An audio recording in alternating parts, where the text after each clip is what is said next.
Hey guys, welcome back to my channel, Tales and Tomes with Amy. If you're new to my channel, don't forget to hit the subscribe button. So today, I am going to be going over my top 10 Gothic novels, and I've decided to do this in honor of October, Halloween coming up, or as some people like to call it, Gothtober. Look at all the beautiful colors. We are back outside.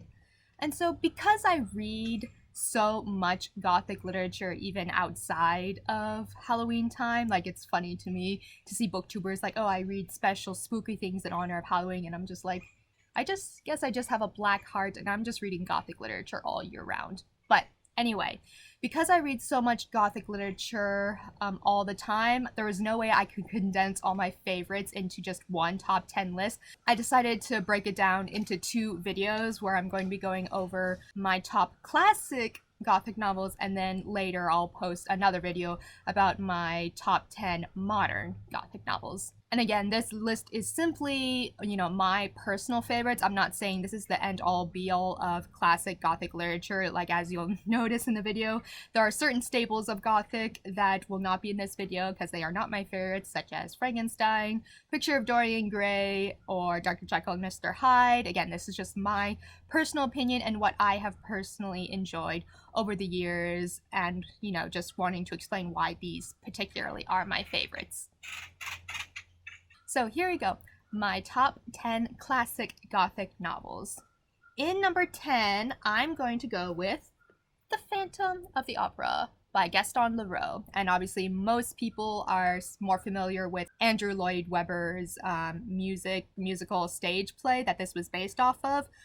But when it comes to comparing the two, I very much prefer the book. The book is much more a classic like mystery where it's like, who is the opera ghost?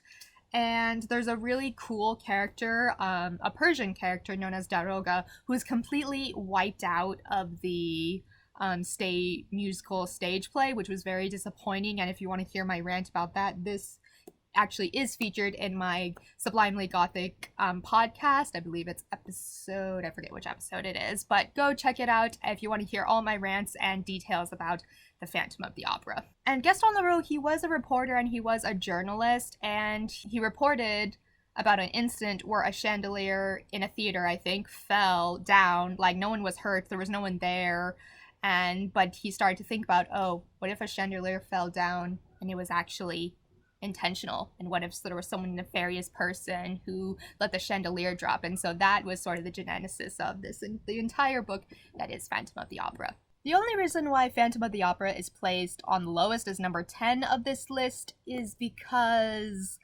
the characters of Christine and Raoul and Phantom himself are all kind of a little bit, two-dimensional cardboard villain heroes and heroines. And for something that was published in the 20th century, this was published in 1910 or 1911, I would expect those sort of tropes, even if they're used, to be significantly more nuanced, and they weren't. So yeah, that's just why Phantom of the Opera is at the bottom of the list.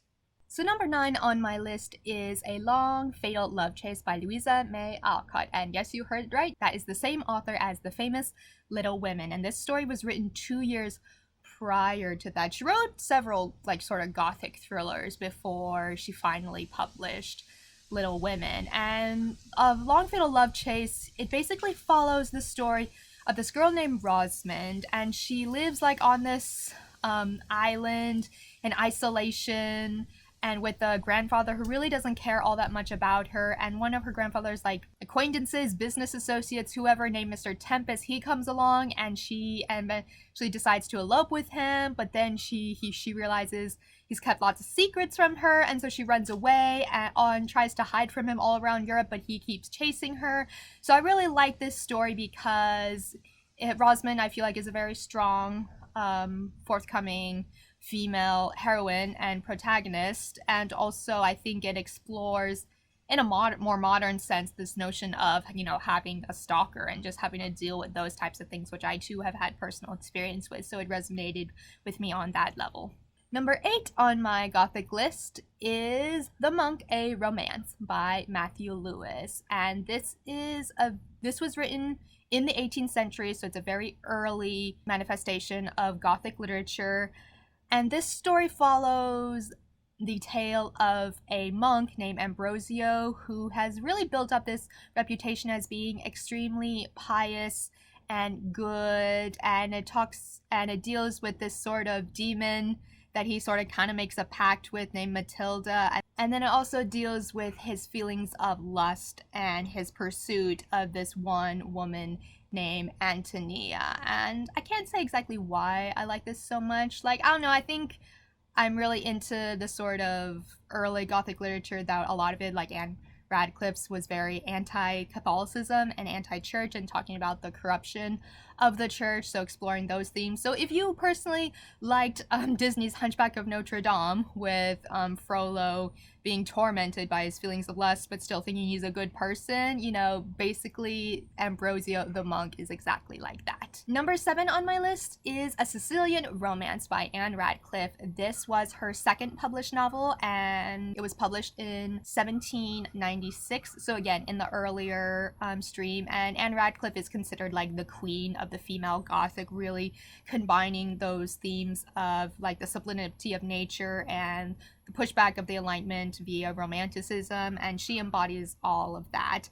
And so I personally like the Sicilian Romance out of all of her books so far. I haven't finished reading Mysteries of Udolpho, but I really like Sicilian Romance. It's about the Mazzini family, more specifically the daughters Amelia and Julia, and Julia really falls in love with this one, you know, nobleman, but her father wants her to marry someone else, and so she tries to elope with the guy she does want to marry, but that plan gets sabotaged and she ends up escaping by herself, and then it's about her father's suitor like trying to follow her, and you know, she gets refuge in the convent and a few other places. So it's just, again, kind of like a fatal love chase, like Louisa May Alcott. It's all about the persecuted heroine trying to escape the patriarchy. So I really enjoy that part. Number 6 on my list is Rebecca by Daphne du Maurier. And this was written in 1938, so it's quite modern in a sense. I was really tempted to put this on the modern Gothic list rather than the classical,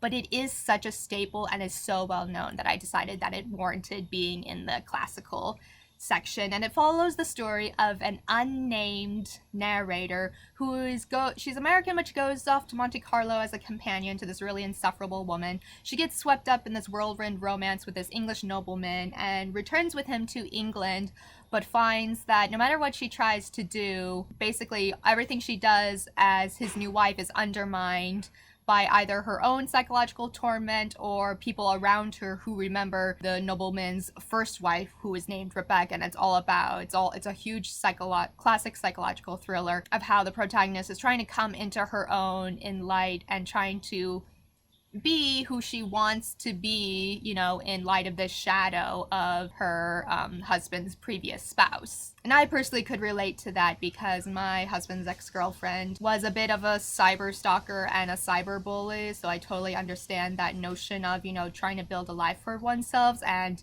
whether it's that person specifically or people around you are not wanting to let the memory of the previous person die. Yeah, I can totally relate to that, so that's why it ended up on the list. Number 5 of classics in Gothic literature is Northanger Abbey by Jane Austen. And this is definitely one of my favorites. You know, my favorites in Jane Austen can change. It always pretty much stays in my top 3 because I really relate to the character of Catherine, because Catherine, I feel like, was definitely like me when I was younger, where even though people are acting like really rude and really horrible, you don't want to accuse them of behaving because you just think, oh, that's so terrible, that reflects so badly on me that I would even think that they would have nefarious intentions, you know, because I live just a sheltered life in southern rural Oregon.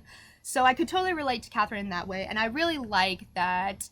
You know, it's kind of a parody of Gothic literature, and there are very specific themes within Northanger Abbey that she's specifically parodying scenes from Mysteries of Udolpho. And I think a parody of Gothic literature is just as good as, you know, direct Gothic literature itself. Number 4 on my list is Dracula by Bram Stoker. And I didn't read this like in high school or anything. I only very recently sat down and read all of it, but I just really liked it because I was just thinking, of course everyone knows Dracula from all its pop culture manifestations, but when I read the original, I'm like, oh, this is really good. Why did they have to, change everything?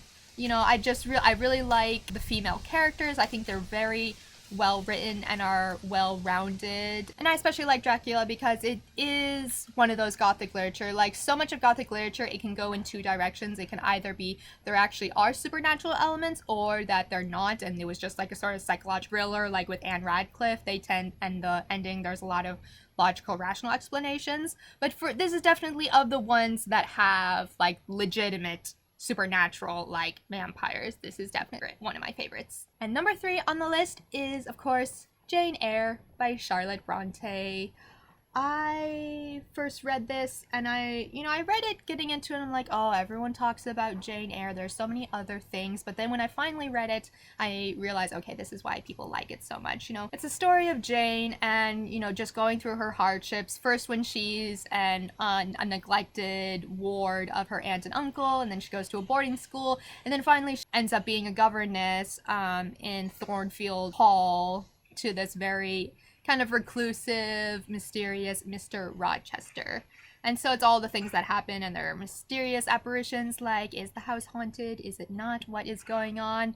Again, it's definitely a super classic in Gothic literature, a little on the lighter side, certainly compared to something like, Dracula with the gore and everything. But Jane Eyre exemplifies all those, like, classic, the manor house, the feelings of suspense, the mystery, the past, like all of those, like, tropes. And number 2 on the list of my favorites is Wuthering Heights by Emily Bronte. And it was a hard pick, choosing my favorite between Jane Eyre and Wuthering Heights. And while certainly Jane Eyre has a more uplifting ending, I actually, in terms of pure writing style, I definitely prefer Emily Bronte with Wuthering Heights. And, just because I like Wuthering Heights, that doesn't mean I endorse its problematic elements, like the way some people romanticize Heathcliff and Catherine as this tragic love story. I'm just like, not really. Like, I like the story, but it's not certainly an example of what I think to be a healthy relationship. And even if they had gotten together, I don't think that they would have made each other happy. I think they're both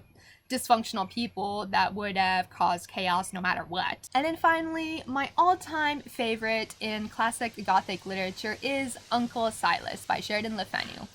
I originally came across this writer, he was Irish, because he was the one who wrote the novella about the female vampire Carmilla, and he wrote it like a good 25 years before Bram Stoker wrote Dracula. So that's how I got exposed to him, and I realized that apart from Carmilla, Uncle Silas is his more well-known novel, and I just love his writing style so much. Like, it's not one of those classics where it's like, oh, it's tedious, a modern audience can't engage with it, you have to skip over.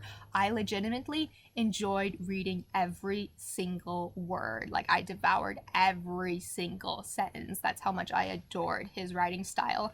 And the plot itself it tells the story of a girl named Maud, and she originally lives with her father, but her father ends up passing away, and so she's put into the guardianship of her uncle, known as, Uncle Silas. And there's this whole question of, is Uncle Silas a murderer or not? Because her uncle got entangled in this suspicious accident that occurred in his house, where a creditor that he owed money to died in his house, but the room he was in was locked. There was no forced entry, and so even though Uncle Silas was not directly implicated in that killing, and it was marked as a suicide, certainly just being so close to such a scandal that really hurt his reputation, and so he's lived in seclusion ever since.